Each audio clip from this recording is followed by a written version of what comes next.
പ്രിയമുള്ളവരെ, SIR-മായി ബന്ധപ്പെട്ട് വളരെ ഗുരുതരവും വളരെ ഗൗരവതരവുമായിട്ടുള്ള ചില വിവരങ്ങൾ നിങ്ങളെ അറിയിക്കുന്നതിന് വേണ്ടിയാണ് ഞാൻ ഈ വീഡിയോ ചെയ്യുന്നത്.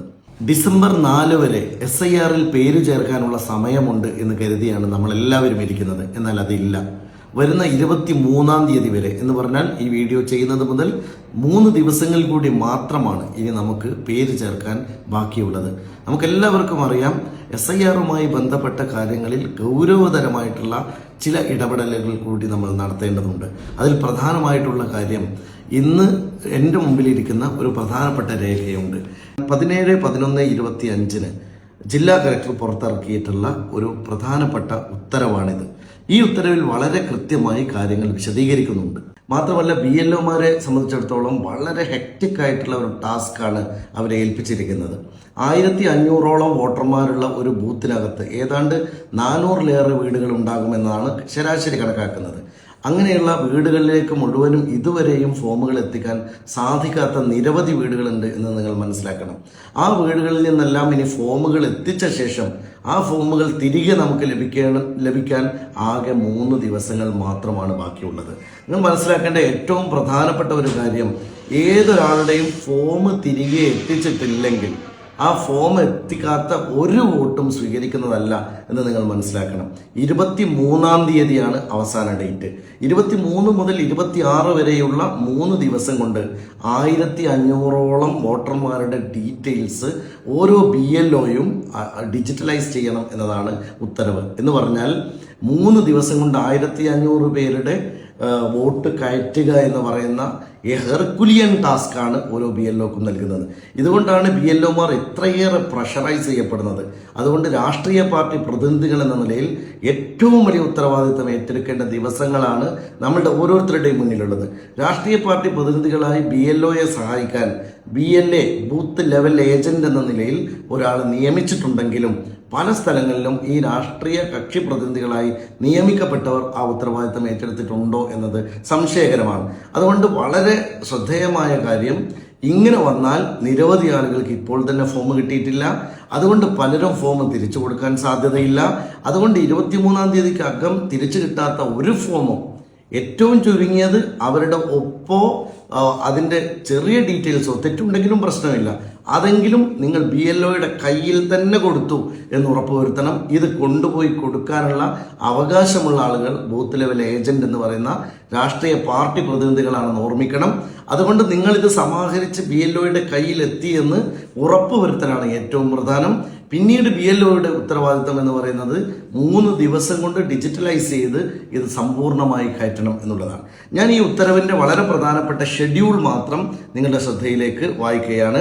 ഈ ഉത്തരവിൻ്റെ ഫയൽ നമ്പർ DCMPM/11/908/2025 P1, തീയതി 17/11/2025.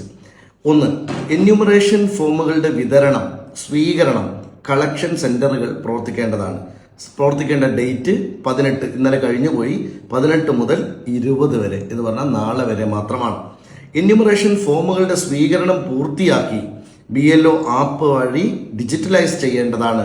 ഇതിന് ഡേറ്റ് 23/11/2025 മുതൽ 26/11/25 വരെ. ഞാൻ പറഞ്ഞത് കൃത്യമായിട്ട് മനസ്സിലാക്കുക.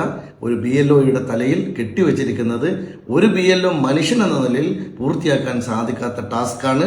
ഇതിൻ്റെ പിന്നിലെ രഹസ്യം നിങ്ങൾ തിരിച്ചറിയുക. പരമാവധി വോട്ടുകൾ ഇല്ലാതാക്കുകയാണ് ലക്ഷ്യമെന്ന് നാം മനസ്സിലാക്കുക. 3-ാമത്തെ കാര്യം, ആബ്സെന്റ്, ഷിഫ്റ്റ്, ഡെത്ത് എന്നിവയുടെ വിവരം പ്രത്യേകം തയ്യാറാക്കി BLAമാരുടെ യോഗം നടത്തേണ്ടതാണ്. 26-ാം തീയതിയാണ് മുതൽ 28 വരെയാണ് ഈ യോഗം നടത്തേണ്ടത്. എന്ന് പറഞ്ഞാൽ 26-നും 28-നും ഇടയിൽ നടത്തുന്ന യോഗത്തിൽ രാഷ്ട്രീയ കക്ഷി പ്രതിനിധികളായ BLA നിർബന്ധമായും പങ്കെടുക്കുകയും ഈ കാര്യങ്ങൾ കൃത്യമായി മനസ്സിലാക്കുകയും ചെയ്തിട്ടില്ലെങ്കിൽ കാര്യങ്ങൾ കൈവിട്ടു പോകുന്നതാണ്. BLAമാരുടെ യോഗത്തിൽ അംഗീകരിച്ച ആബ്സെന്റ്, ഷിഫ്റ്റ്, ഡെത്ത് എന്നിവയുടെ വിവരം ഉൾപ്പെടെ ലിസ്റ്റ് AROക്ക് സമർപ്പിക്കേണ്ടത് 29-ാം തീയതിയാണ്. അപ്പം ഞാൻ പറയുന്നത്, ഇത്ര ഹെക്റ്റിക്കായ ഒരു ഷെഡ്യൂളിൽ കാര്യങ്ങൾ പോകുമ്പോൾ വളരെ പ്രധാനപ്പെട്ട ചില കാര്യങ്ങൾ കൂടി നിങ്ങൾ മനസ്സിലാക്കുക. ഒന്ന്, ഡിസ്ട്രിബ്യൂഷൻ ഐക്കൺ ഇപ്പോൾ തന്നെ നീക്കം ചെയ്തിരിക്കുകയാണ്. അത് വളരെ ബിസി ഷെഡ്യൂളാണ്. വളരെ ആശങ്ക ജനിപ്പിക്കുന്ന ഒരു കാര്യമാണ്. അതുകൊണ്ട് ഇതിൽ ദുരൂഹതയുണ്ട് എന്ന് നാം സംശയിക്കുകയാണ്. BLOമാരെ കൊലക്ക് കൊടുക്കുന്ന ഒരു ഏർപ്പാടായി ഇത് മാറുന്നു എന്നതും നമ്മൾ മനസ്സിലാക്കണം. ഞാൻ ഒരിക്കൽ കൂടി പറയുന്നു, എല്ലാ ബൂത്തിലെയും രാഷ്ട്രീയ കക്ഷി പ്രതിനിധികൾ BLAമാരെ നിയമിച്ചിട്ടില്ല എന്നതും ഒരു വസ്തുതയാണ്. നിയമിക്കപ്പെട്ട BLAമാരോട് പറയുന്നു, നിങ്ങൾ നിർബന്ധമായും സമയബന്ധിതമായി കാര്യം ചെയ്യണം. ഒരു BLO 1500 പേരെ ഡിജിറ്റലൈസ് ചെയ്യുക എന്ന ആ ഉത്തരവാദിത്വവും കഠിനമാണ്. നമുക്ക് ഏതെങ്കിലും തരത്തിൽ BLOമാരെ സഹായിക്കാൻ പറ്റുമെങ്കിൽ അതുകൂടി നമ്മൾ ചെയ്യേണ്ടത് ഓരോരുത്തരുടെയും ഉത്തരവാദിത്തമാണ് എന്ന് ഞാൻ പറയാണ്. പിന്നെ ഒരു ആശ്വാസമുള്ള കാര്യം, 2002 നിങ്ങളുടെ ഏതെങ്കിലും ഒരു ബന്ധു നിങ്ങളുടെ 2002 വോട്ടർ പട്ടികയിൽ ഉണ്ടെങ്കിൽ നിങ്ങൾക്ക് ഒരു ആശങ്കയും വേണ്ട. ആ ബന്ധുവിന്റെ പേര് കൂടി പരാമർശിക്കണം എന്ന കാര്യം മാത്രമേ ഉള്ളൂ. ഒപ്പ് മാത്രം നൽകി തിരിച്ചു കൊടുക്കുന്ന ഫോമുകൾ പോലും സ്വീകരിക്കും എന്ന് പറഞ്ഞാൽ നിങ്ങൾ പൂരിപ്പിക്കുന്നതിൽ തെറ്റുമോ, പൂരിപ്പിക്കുന്നത് ബുദ്ധിമുട്ടാകുമോ ഒന്നും പ്രയാസപ്പെടേണ്ട. നിങ്ങൾ പാതി പൂരിപ്പിച്ച ഫോമാണെങ്കിലും അത് BLOയുടെ കയ്യിലെത്തി എന്ന് ഉറപ്പുവരുത്തുക വളരെ വളരെ പ്രധാനമാണ്. നിങ്ങൾ ഓർമ്മിപ്പിക്കുകയാണ്. അതുപോലെ തന്നെ 23-നകം നൽകിയിട്ടില്ലെങ്കിൽ ഞാൻ നേരത്തെ പറഞ്ഞു ഇത് ഒരിക്കലും സ്വീകരിക്കുന്നില്ല എന്നതാണ് പ്രധാനം. പിന്നെ 26-നകം ഡിജിറ്റലൈസ് ചെയ്യാൻ സാധിക്കുന്ന സമയത്തെക്കുറിച്ചും നമ്മൾ വളരെ ഗൗരവത്തോടെ കാണണം. പെരിന്തൽമണ്ണ നിയോജക മണ്ഡലത്തിൽ ഇത് സഹായിക്കാൻ BLAമാരെ എല്ലാ ബൂത്തിലേക്കും മുസ്ലിം ലീഗ് പാർട്ടി എന്ന നിലയിൽ ഞങ്ങൾ ചുമതലപ്പെടുത്തിയിട്ടുണ്ട്. BLAമാരെ അസിസ്റ്റ് ചെയ്യാൻ വേണ്ടി MLA ഓഫീസിൽ ഒരു ഹോട്ട്ലൈൻ നമ്പറും ഞങ്ങളിവിടെ പുറത്ത് വിട്ടിട്ടുണ്ട്. അത് പെരിന്തൽമണ്ണ നിയോജക മണ്ഡലത്തിലെ വോട്ടർമാർക്ക് മാത്രമേ അത് ഉപയോഗിക്കാൻ കഴിയുള്ളൂ. കാരണം അത്ര കോളുകൾ മാത്രമേ നമുക്ക് മാനേജ് ചെയ്യാൻ സാധിക്കൂ എന്നുള്ളത് കൊണ്ടാണ്. അതുകൊണ്ട് ഇത്തരത്തിൽ ഏതെങ്കിലും ഹെൽപ്പ് BLAമാരെന്ന നിലയിൽ ആവശ്യമുണ്ടെങ്കിൽ അത് MLA ഓഫീസിലെ ഹോട്ട്ലൈൻ നമ്പർ BLAമാർക്ക് അറിയിച്ചു കൊടുക്കുന്നതാണ് എന്നുകൂടി അറിയിക്കുന്നു. ഞാൻ പിന്നെയും പറയുന്ന ഒരു കാര്യം, കാര്യങ്ങൾ വളരെ സ്മൂത്ത് അല്ല, കാര്യങ്ങൾ വളരെ ഗൗരവതരമാണ്. നമ്മൾ വിചാരിക്കുന്നതിനേക്കാൾ വേഗത്തിൽ ചുട്ടെടുക്കുന്ന തരത്തിൽ പാർലമെന്റിൽ എങ്ങനെയാണോ നരേന്ദ്രമോദി ബില്ലുകൾ ചുട്ടെടുക്കുന്നത് അതേ വേഗതയിൽ SIR ചുട്ടെടുക്കുകയാണ്. ഇത് നമ്മൾ ഓരോരുത്തരും മനസ്സിലാക്കേണ്ട കാര്യം, ഇത് നാളത്തെ ഒരു തലമുറയുടെ ജീവിതം നിലനിർത്തുന്നതുമായി ബന്ധപ്പെട്ട, അവരുടെ ഈ നാട്ടിൽ നിലനിൽക്കുന്നതുമായി ബന്ധപ്പെട്ട ഒരു പ്രശ്നമായി തന്നെ നമ്മൾ ഇതിനെ സംശയിക്കണം. ഇത് പൗരത്വ രേഖയായി മാറാനിരിക്കുമെന്ന് പറയുന്ന കാര്യത്തിൽ വിശ്വാസയോഗ്യമായ തെളിവുകൾ നിലനിൽക്കുകയാണ്. ബീഹാറിലും അതുപോലെ മറ്റ് സ്റ്റേറ്റുകളിലും എന്താണോ സംഭവിച്ചത് നമുക്കെല്ലാവർക്കും അറിയാവുന്നതാണ്.